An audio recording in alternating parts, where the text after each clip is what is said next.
Dia tak menipu tapi dia memutar balik.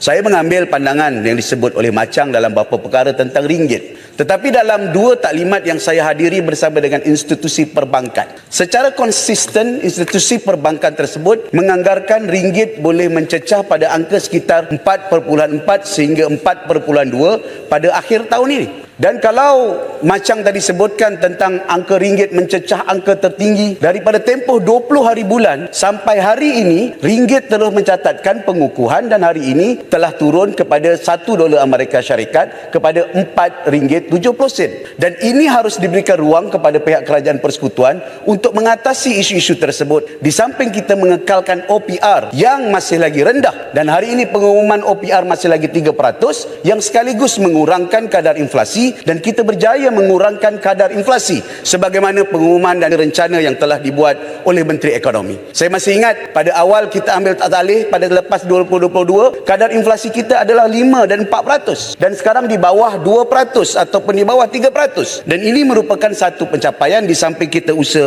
untuk meningkatkan ringgit. Begitu juga apabila disebut tentang Goodyear. Saya nak terangkan pasal Goodyear sebab disentuh tentang Shah Alam dan disentuh oleh Kuala Lumpur.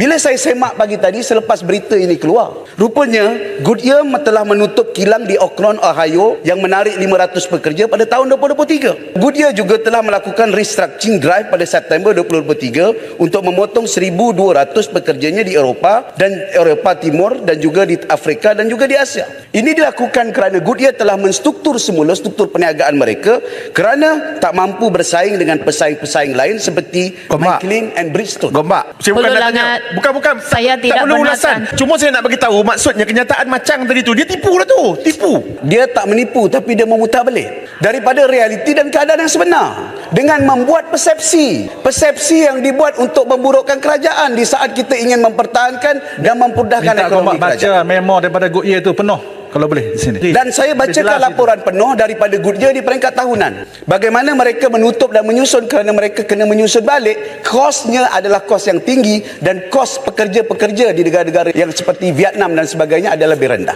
Ini adalah contoh bagaimana kita harus menganggap dan kita kena menerima. Bila kita sebut kelulusan pelaburan yang datang tahun 2024 bernilai 329 bilion, dia kata tipu pula. Itu angka yang dikeluarkan oleh Maidah. Itu contoh bagaimana perubahan dan perbaikan telah dilakukan dan ada ruang lain untuk kita lakukan kebaikan.